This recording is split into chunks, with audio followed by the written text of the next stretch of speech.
अस्सलाम वालेकुम दोस्तों। आज की वीडियो है अशोक बस के हवाले से। अशोक वालों की एक छोटी मिनी कोस्टर है, जिसको आप कोस्टर भी कह सकते हैं। इसमें प्रॉब्लम जो है ना वो ये था कि जैसे ही एसी चलाते थे तो उसका हाई प्रेशर हो रहा था। अभी हमने एसी ऑफ़ किया हुआ है और इसका गेज कनेक्ट किया है। देखिए कंप्रेसर ऑफ़ है, गाड़ी अभी स्टार्ट नहीं है। तो इसमें गेज हमने कनेक्ट किया है, रेड वाला हाई प्रेशर पे और ब्लू वाला लो प्रेशर पे। तो इसका जो स्टैटिक प्रेशर है वो आपने पहले देख लिया है। तो अभी ये है कि इसमें जो प्रॉब्लम है, जैसे ये कंप्रेसर चलेगा आप देखेंगे थोड़ी देर के बाद ये हाई प्रेशर आके अलार्म आएगा। हाई प्रेशर आएगा, उसका फॉल्ट आएगा एफपी। एफपी का मतलब यहाँ पे हाई प्रेशर है। जैसा कि बड़ी बस में एचए का फॉल्ट आता है या दूसरे अभी नए मॉडल में है उसमें एचपी का फॉल्ट आता है, इसमें एफपी का फॉल्ट है, सॉरी एफएच का फॉल्ट है। तो ये वाली जो लाइन मैं आपको दिखा रहा हूँ, पीछे से ये दो तारें आ रही हैं, आगे आके ये डिवाइड हो रही है, दोनों हाई और लो स्विच पे जा रही है, सीरीज़ में है। इसमें नेगेटिव पावर आती है और जैसे फ्री ऑन भी पूरी होती है और हाई प्रेशर नहीं होता तो ये स्विच नॉर्मल ओपन होता है। तो उस टाइम में हमारा जो सॉरी नॉर्मल क्लोज़ होता है, तो हमारा एसी जो है वो सही वर्क कर रहा होता है। जब दोनों में से कोई एक स्विच भी पावर को ब्रेक करता है तो हमारा फॉल्ट आएगा, एच1 का आएगा या एचपी का आएगा हाई प्रेशर का, या फिर इस वाली बस में एफएच का प्रेशर आएगा, एफएच का अलार्म आएगा। अभी आप देखेंगे हमारी गाड़ी में जो टेम्परेचर है 42 डिग्री सेंटीग्रेड है। गाड़ी स्टार्ट करने के बाद मैं आपको दिखाता हूँ, कंप्रेसर के पास लेके चलता हूँ। हमारा कंप्रेसर क्लच इन हुआ हुआ, ये कंप्रेसर का स्विच है। जब आप नॉर्मल गाड़ी चलाते हैं तो ये वाली डिस्प्ले नॉर्मल होती है, जैसे ही आप ऑटो पे दबाएंगे तो आपके फ़ैन चलेंगे। जब आप ये जो पहले मैंने बटन ब्लू कलर का दबाया था वो दबाएंगे तो हमारा कंप्रेसर भी ऑन हो जाएगा। अभी देखिए जैसे कंप्रेसर हमारा ऑन है, गाड़ी के साथ चल रहा है, ये इंजन के बेल्ट के साथ ही चल रहा है। और ये हाई साइड का आप देखेंगे प्रेशर कितना जा रहा है, ये तकरीबन 350 के करीब है। जैसे ये 350 पे टच करेगा तो कंप्रेसर का क्लच ऑफ हो जाएगा और एफपी का फॉल्ट आएगा। जो दूसरी फाल्कन की बस है उसमें एचए का या एचपी का फॉल्ट आएगा, इसमें एफएच का फॉल्ट आ रहा है। ये तीनों फॉल्ट सेम है। ये वीडियो पूरी देखें। ये वो लोग जिनको एचए का फॉल्ट आता है या एचपी का फॉल्ट आता है या एफएच का फॉल्ट आ रहा है, ये तीनों फॉल्ट सेम है और ये फ़ॉल्ट आपके लिए समझना बहुत ज़रूरी है। अक्सर लोग ये सवाल करते हैं कि हमारी गाड़ी में ये प्रॉब्लम क्यों आता है। तो ये वीडियो फुल डिटेल वीडियो है 20 मिनट की। इसमें आप देखें कि ये ऊपर फ़ैन नहीं चल रहे थे, लेकिन ये आप इसमें अगर ग्लास में देखेंगे तो फ्री ऑन जो है ना वो चल रही है। इसका मतलब क्या है कि हमारा कंप्रेसर चल रहा है, फ्री ऑन मूव हो रही है, लेकिन फ़ैन ना चलने की वजह से ये हाई प्रेशर हो रहा है। तो ये वाले जो 2 पॉइंट हैं ये हमारे अपने वाली साइड पे ये बैटरी पॉजिटिव है, और जो आगे पॉइंट है जिसमें छोटी-छोटी ज़्यादा तारें हैं वो बैटरी नेगेटिव है। तो दूसरी बस में या सेंटर में ऑप्शन होता है कि आप रिले बॉक्स वगैरह उसका चेक कर सकते हैं। ये वाला जो बॉक्स है ये मैं आपको दिखा रहा हूँ, यहाँ पे कुछ भी नहीं है। इसको खोल के देखा, ये खाली अंदर ऐसे ही एम्प्टी है। अब ऊपर बस के छत पे मैं आ चुका हूँ, मैंने ये फ़ैन खोल के देखे हैं और ये अभी टेस्ट लीड मैंने पहले लगाई थी, उससे मैंने चेक किया था तो यहाँ पे सप्लाई नहीं आ रही थी। तो बाद में पता चला कि ये जो इसकी बॉडी आप देख सकते हैं, यहाँ पे मैंने टेस्ट लीड का नेगेटिव लगाया हुआ है मोबाइल के साथ में, यहाँ पे नेगेटिव नहीं है। तो इसलिए आप कोशिश करें कि लैंप लें, जैसा मैंने ये 24 वोल्ट का लैंप लिया है, और तीनों जो प्लग हैं तीनों प्लग के ऊपर आप सबसे पहले वोल्टेज चेक कर लें। अगर तो वोल्टेज आ रहे हैं और आपके फ़ैन नहीं चल रहे तो इसका मतलब आपके फ़ैन ख़राब है। सबसे पहले जो आपने मेक श्योर करना है, आपने इसकी कंफर्म चेक करना है कि आपके फ़ैन में ख़राबी है या कि आपकी पावर में प्रॉब्लम है। तो आपने सीढ़ी लगा के छत पे जाएंगे और टेस्ट लीड अगर इधर रखेंगे तो ये आपको कुछ नहीं बताएगा। बेहतर ये है कि आप बल्ब लें, उसके साथ 2 लूज़ तारें हों या आगे पिन लगाई हो, तो आप 1 बाई देखें यहाँ पे नेगेटिव नहीं है, नेगेटिव इधर आएगी। अभी इसलिए नहीं ये शो हो रहा कि हमारा नीचे हाई प्रेशर होने की वजह से कंप्रेसर ऑफ हो चुका है। तो अब मैं इसके फ़ैन ये मार्केट से नए ख़रीदे थे, तीनों फ़ैन हमने नए ख़रीदे हैं, लेकिन चूँकि पहले जो ओरिजिनल कंपनी ने लगाए थे वो हमें फ़ैन मार्केट में नहीं मिले इधर सऊदीया में। तो ये वाला जो फ़ैन है ये बहुत अच्छे फ़ैन है, मैं आगे चल के इसका आपको बताऊँगा कि इनकी रेज़िस्टेंस और जो पहले वाले थे उनकी रेज़िस्टेंस कितनी है। तो इसमें मॉडिफ़िकेशन है वो आप देखते जाइए कि स्टेप बाय स्टेप कैसे है। मैं आपको एक दफ़ा फिर बता रहा हूँ कि ये वीडियो थोड़ी लंबी है 20 मिनट की, लेकिन आप लोगों के लिए बहुत फ़ायदे वाली है। उन नज़रात के लिए कि जो अगर आप ये देखेंगे कि खाली यहाँ पे फ़ैन चेंज हो रहा है, यहाँ तो कोई मसला नहीं है, तो आप बहुत सारे पॉइंट जो है ना वो आप मिस कर जाएँगे। देखिए ये फ़ैन ब्लेड टूटा हुआ था, जिसकी वजह से इसने कंडेंसर को भी डैमेज किया है, और एक और हुक है इसकी लिफ्टिंग हुक, वो भी इसके नीचे गिरी पड़ी है, ये देखिए। तो ये सारी चीज़ें मिल के या इसने शुक्र है कि कंडेंसर को पूरा डैमेज नहीं किया है। तो आपने फ़ैन को निकाल के ये देखिए नया फ़ैन है, प्रीमियम क्वालिटी लिखा हुआ है। तो इसमें जो प्रॉब्लम है ये हम अगर इसको लगाते हैं बस के ऊपर, तो इसकी जो डायरेक्शन है या इसकी जो हाइट है या जो इसकी फिटिंग है उसमें प्रॉब्लम है। तो हम क्या करेंगे, ये जो पुराने वाला है जो स्पेरी का ओरिजिनल है ये वाला, इसका हम फ्रेम इस्तेमाल करेंगे, ये वेल्वो का जो उस बस के साथ ओरिजिनल लगा हुआ है। तो जो मार्केट से आप ख़रीदेंगे अगर तो उसकी फ़िटिंग सेम ऐसी है तो आप एज़ इट इज़ उसको लगा दें। अगर उसकी फ़िटिंग में प्रॉब्लम है, सही से नहीं बैठ रहा, तो आपने ये मोटर के 4 स्क्रू लगे हुए हैं, ये 4 स्क्रू आप खोलेंगे और आपकी मोटर जो है ना ये अलग हो जाएगी। उसके बाद ये फ्रंट साइड पे आपका 8 नंबर का नट लगा हुआ है जो ओरिजिनल बस के साथ आ रहा है। तो वो नॉर्मली खुलेगा जैसे हर नट और बोल्ट खुलते हैं, एंटी क्लॉकवाइज़ लूज़ होगा और क्लॉकवाइज़ टाइट होगा। लेकिन ये जो नया वाला है इसका मैं आगे जाके आपको दिखाता हूँ कि वो किस तरीके से खुल रहा है। तो इसकी तीनों की तीनों मोटर ख़राब थी, और अभी आजकल गर्मी के मौसम में जो जितनी भी पुरानी बस है उसमें जो मसाइल आ रहे हैं वो यही वाले हैं कि आपका एचए का फ़ॉल्ट आता है और आपको पता नहीं चलता। जो नए हमारे ड्राइवर हज़रात हैं जी, असल मसला किस जगह में है। वो बोलते हैं जी हमारा एसी काम नहीं कर रहा, ज़ाहिर-सी बात है उनको इतना बेचारों को इल्म नहीं होता। तो ये उन हज़रात के लिए है कि जो कम खर्चे में अपनी गाड़ी को खुद ठीक कर सकते हैं। अगर आप किसी भी टेक्नीशियन के पास लेके जाएँगे तो वो आपसे अच्छे खासे पैसे चार्ज करेगा। तो ये देखिए पुरानी मोटर लगी थी, इसमें अंदर भी काफ़ी ख़राबी है। पूरे कार्बन बुर्श जो है ना इसकी, वैसे तो लेंथ अच्छी नज़र आ रही है, लेकिन ये कार्बन बुर्श अंदर पिघल के ये सारी मतलब ख़राब हो चुकी है। तो वन बाय वन हम तीनों मोटर जो है ना उनको इसी तरीके से उसकी बेस जो है ना उसके ऊपर नई वाली मोटर फिट करेंगे, जैसा कि ये मैं वीडियो में कर रहा हूँ। और इसका जो आगे ये वाइट कलर का कनेक्टर है ये भी हमने रिप्लेस करना है, क्योंकि जो ओरिजिनल कनेक्टर है अशोक बस के साथ लगा हुआ वो अच्छी क्वालिटी का है, वो वाटर रेजिस्टेंस है कि अगर बारिश होती है या कुछ भी आप पानी वगैरह से वॉशिंग करते हैं तो कनेक्टर में पानी नहीं जाएगा। इसलिए आप कोशिश करें कि जो ओरिजिनल कनेक्टर लगा हुआ था वही उस फ़ैन की केबल के साथ लगाएं।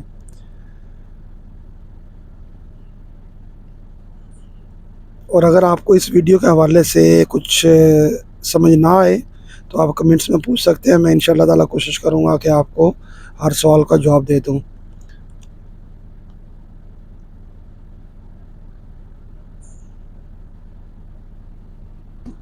असल में ये जो वीडियो मैं बनाता हूँ पहले सिंपल वीडियो बना लेता हूँ, उसके बाद फिर वॉइस रिकॉर्डिंग करता हूँ। तो वीडियो जो बनाने के ज़ाहिर-सी बात है 2 ही इसके मकसद हैं। एक तो मकसद ये है कि जो प्रॉब्लम मेरे साथ आए वो आप उतनी प्रॉब्लम आपको फ़ेस ना करनी पड़े और आपको एग्ज़ैक्ट प्रॉब्लम का समझ आ जाए। और दूसरा ये है कि आप लोग वीडियो देखेंगे तो आप की वजह से मेरा चैनल भी ग्रो करेगा। तो मेहरबानी आपकी कि आप जो है ना वो मेरी एफ़र्ट को, कोशिश को जो है ना वो एप्रिशिएट करें, चैनल को सब्सक्राइब करें, दोस्तों से शेयर करें, वीडियो को लाइक करें। अगर समझ ना कुछ आए तो आप पूछ सकते हैं। अभी ये देखें इसमें मैं इसको ये ओपन कर रहा हूँ, लेकिन इस तरीके से ये ओपन नहीं होगा, ये दूसरी साइड से इसको घुमाना पड़ेगा, मतलब क्लॉकवाइज़ करेंगे तो ये हमारा बोल्ट खुलता है। ये देखिए जी, अभी इसमें ये केबल हमने अपनी इसकी असल फिटिंग में लगाया जिधर हमने लगाना है। ये देखिए जी, फ्रेम इसका पुराना है और वाइपर मोटर सॉरी इसकी फ़ैन मोटर और फ़ैन के जो ब्लेड हैं ये नए वाले हैं। तो तीनों के ऊपर स्टेप बाय स्टेप हम ऐसे करेंगे। ये तकरीबन इस वीडियो को बनाने में कम से कम कोई 4-5 घंटे लगे थे और अभी ये मैंने एडिट करके तकरीबन 20 मिनट में लेके आया हूँ। तो आप लोग देखें, इस वीडियो में मैं आपको मुख्तलिफ पॉइंट जो है ना वो बता रहा हूँ, तो आपने ये सारे पॉइंट ध्यान में रखने हैं। इस तरीके से अगर आप फॉलो करेंगे वीडियो पूरी, तो आपका मेरे ख्याल में ये जो HA का रिलेटेड फॉल्ट है या हाई प्रेशर HP का या ये FH का ये फॉल्ट आप ख़ुद से भी सॉल्व कर सकते हैं।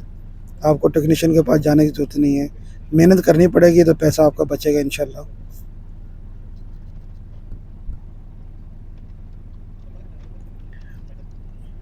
इसमें जो पुराने फ़ैन लगे हैं, इसमें जो फ़ैन की रेजिस्टेंस है वो ज़्यादा है। ज़्यादा रेजिस्टेंस होगी तो क्या होगा, हमारा जो फ़ैन की स्पीड है वो कम होगी, और अगर फ़ैन की रेजिस्टेंस कम होगी तो मैं आगे चल के आपको मल्टीमीटर से लगा के चेक भी कराऊंगा। तो फ़ैन की स्पीड कम होगी, रेजिस्टेंस कम होगी तो फ़ैन की स्पीड ज़्यादा होगी। जब स्पीड ज़्यादा होगी तो आपका कंडेंसर जो है वो जल्दी कूलिंग करेगा। कंडेंसर खुद ठंडा रहेगा तो नीचे ठंडक देगा।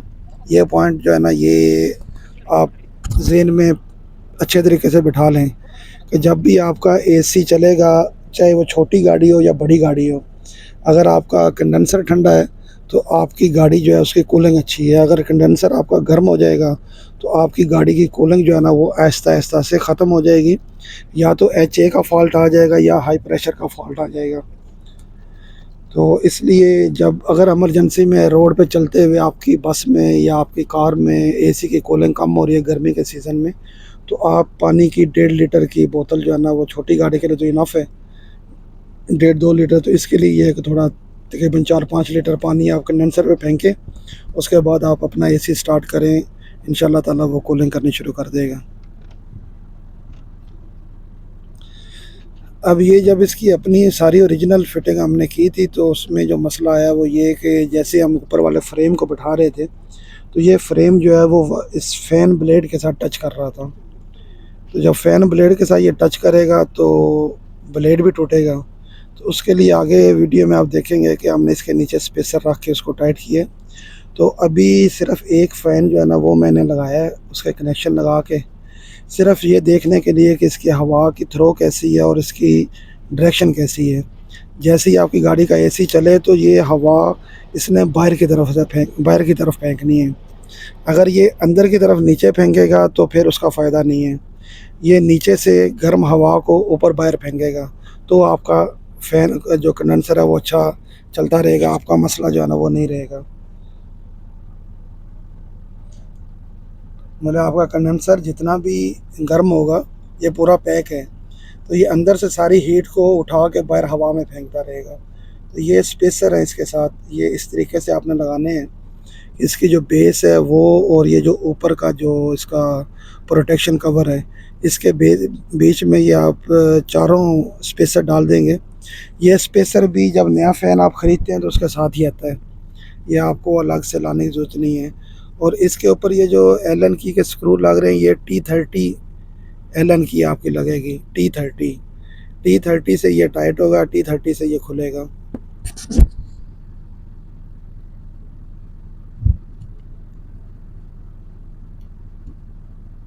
ये चारों अच्छा, यहाँ पे आप देखें, आप रेजिस्टेंस चेक करने लगे हैं। ये जो नया फ़ैन है इसकी रेजिस्टेंस आप देखें तो थोड़ी देर लगा के रखना है आपने। ये तकरीबन 0.5 ओम रेजिस्टेंस जो है ना, ये बिल्कुल ऐसे समझें कि नहीं है, ना होने के बराबर है। तो इसकी स्पीड थ्रो ज़्यादा होगी। ये पुराना फ़ैन है जो पुरानी मोटर उतारी है, इसकी रेजिस्टेंस आप देखें, ये तकरीबन आपको मिलेगी 1.5 ओम के करीब, जो कि उस हिसाब से ज़्यादा है।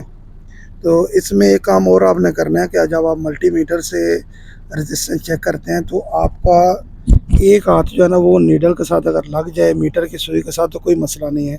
अगर आप दोनों हाथों के साथ ये चेक करेंगे तो वो आपके लिए सही नहीं। अगर आपके दोनों हाथ टच होते हैं तो वो आपकी बॉडी के रेजिस्टेंस जो है ना वो शो कर देते हैं। ये मेरे पास सोल्डरिंग आयरन है। ये सोल्डरिंग आयरन मैंने अली एक्सप्रेस से लिया था सऊदीया में, जस्ट 15 रियाल में, 15 रियाल का लिया था। और इसकी जो क्वालिटी आप देखेंगे कितनी ज़बरदस्त है। इसमें थर्मोस्टेट भी लगा हुआ है, आप इसकी जो है ना हीट को यहाँ से कंट्रोल कर सकते हैं। तो हालांकि छत पे हम लोग बैठे हुए हैं, हवा भी काफ़ी है उसके बावजूद भी ये बड़ी ज़बरदस्त सोल्डरिंग कर रहा है।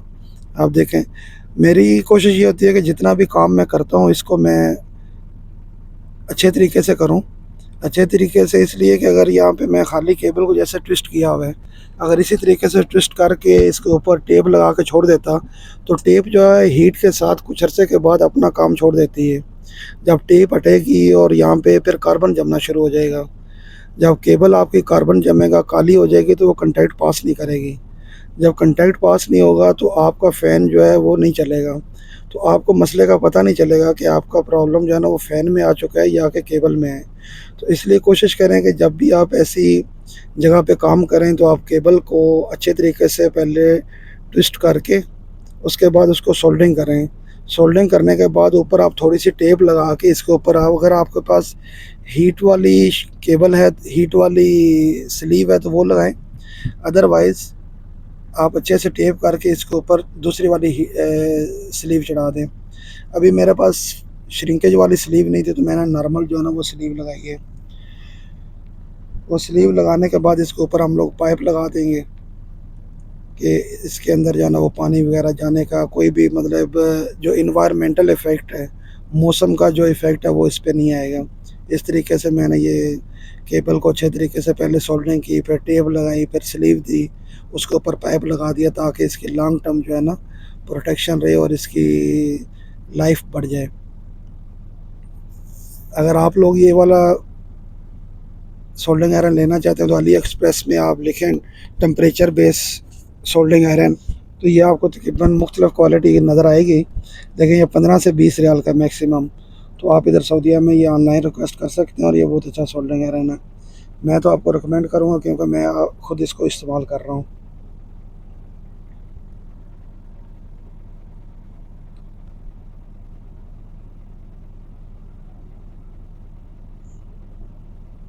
ये देखिए जी, ये इसके अपने ओरिजिनल कनेक्टर जो मैं आपको बता रहा था, ये अशोक बस के ओरिजिनल जो है ना केबल के साथ है। तो मैंने वही लगाए हैं और इसको अच्छे से लगाने के बाद फिर केबल टाई वगैरह लगा के सिक्योर कर देंगे ताकि ये जब गाड़ी चले वाइब्रेशन हो ना, केबल हमारी कटे ना, पाइप डैमेज हो। अभी हमारा काम अल्हम्दुलिल्लाह फ़ाइनल है। जैसे अभी स्टार्ट किया, ये देखिए आप, तीनों फ़ैन चल रहे हैं और तीनों फ़ैन की हवा इतनी ज़्यादा है कि हमारा ये गत्ता जो है इसके ऊपर होल्ड नहीं हो रहा है। ये देखिए भाग रहा है ये। और देखिए मैंने दिन के तकरीबन 2 बजे काम शुरू किया था, अभी मगरिब का टाइम होने वाला है। तो अब हमने फाइनली एसी स्टार्ट की है। देखिए 26 डिग्री टेम्परेचर है और वो फॉल्ट जो आ रहा था पहले वो फॉल्ट भी नहीं है। अल्हम्दुलिल्लाह एवरीथिंग फ़ाइन। और अभी हम एक दफ़ा गेज लगा के इसमें प्रेशर देख लेते हैं। यहाँ आपको ये जो इधर गेज केबल लगाना है, हमने पाइप लगाना है इसका अब हाई और लो का, वहाँ पे एक कैप लगा है, वो 14 नंबर स्पैनर लगेगा आपका। तो इस तरीके से आप ये खोलें और आपका जो होज़ है उसके अंदर पिन नहीं होनी चाहिए। अगर पिन होगी तो फिर यहाँ से लीकेज आएगी। पिन आपने रिमूव करके, वो मैं दिखाना भूल गया इस वीडियो में, लेकिन जो काम करने वाले हैं उनको समझ आ जाएगी। तो इसके अंदर अगर पिन होगी तो फिर यहाँ लीक करेगा, पिन आप निकाल लें। उस तरीके से लो और हाई के ऊपर आपने अच्छे से इसको ना प्लायर से थोड़ा-सा टाइट कर लें। अच्छा है क्योंकि हाई प्रेशर है, यहाँ से फिर फ्री ऑन या ऑयल लीक होगा तो वो अच्छा नहीं है। तो उसके बाद ये जो ब्लैक वाला कैप लगा हुआ है इसको खोलेंगे हम। तो खोलने के बाद 8 नंबर का आप स्पैनर लगा के इसको आपने अपनी तरफ, जिधर ये लड़का अभी इस खोल रहा है, इस तरीके से आप घुमाएँगे एंटी क्लॉकवाइज़ तो ये नहीं खुलेगा। यहाँ से ये टाइट होता है। तो आपने इसको दूसरी साइड पे घुमाना है। दूसरी साइड पे घुमाएँगे तो आपका वाल्व ओपन होगा। जब वाल्व ओपन होगा तो आपका जो प्रेशर है वो आपके गेज पे शो होना शुरू हो जाएगा कि अभी प्रेशर कितना है। देखिए इसको अपनी इधर अपनी साइड पे घुमा रहा है तो ये नहीं खुल रहा। इसको दूसरी साइड में करेंगे तो ये खुलेगा। ये देखिए अभी ऐसे क्लॉकवाइज़ घुमाया और हमारा अब लो वाला गेज आप देखें ब्लू वाला, उसके ऊपर प्रेशर आ गया। इसी तरीके से हाई साइड का भी खुलेगा तो हाई साइड का भी प्रेशर आएगा। दोस्तों वीडियो अच्छी लगी है तो एक दफ़ा फिर रिक्वेस्ट है कि आप अपने दोस्तों से शेयर करें और चैनल को सब्सक्राइब करें। मुझे आपकी सपोर्ट चाहिए, आपको मेरी सपोर्ट चाहिए। और कोई आपको प्रॉब्लम है, आपको किसी चीज़ की समझ नहीं आई तो आप कमेंट्स में पूछ सकते हैं। इंशाल्लाह कोशिश करूँगा आपको मैं जवाब देने की। अभी आपने देखा हाई प्रेशर हमारा जो है ना वो तकरीबन 180 के करीब है। पहले कितना था हमारा 350 था। उसकी वजह क्या थी कि वो जो कंडेंसर फ़ैन है उनमें प्रॉब्लम थी। बस कंडेंसर फ़ैन हमने चेंज किए हैं और वो उसकी भी मैंने आपको पूरी डिटेल और पूरी तफसील बताई है कि आपने फ़ैन अपना किस तरीके से चेक करना है। तो चैनल को एक दफ़ा फिर रिक्वेस्ट है, सब्सक्राइब करें, दोस्तों से शेयर करें। और ये अभी अंदर बस का आप देखेंगे 21 पे आ चुका है टेम्परेचर। और ये जनाब हमारा काम करने के टाइम में वीडियो थी, एक दोस्त ने बनाई। देखिए ये हम 2 दोस्त ऊपर बैठे हुए हैं। ये फ़ैन को हम लोग चेक कर रहे थे। जो पुराना वाला फ़ैन है उसमें नॉइज़ आ रही थी, आवाज़ थी। और जो नया फ़ैन लेके आए हैं वो बिल्कुल स्मूथ चल रहा था। यही फ़ैन हमने इस पे लगाए हैं और हमारी गाड़ी का प्रॉब्लम जो है ना सॉल्व हुआ है। तो थैंक यू वेरी मच। इंशाल्लाह मिलते हैं नेक्स्ट वीडियो में। अपना भी ख्याल रखिए, अपनी फैमिली का ख्याल रखिए, हमारे लिए दुआ करें। अल्लाह हाफ़िज़, अस्सलाम वालेकुम।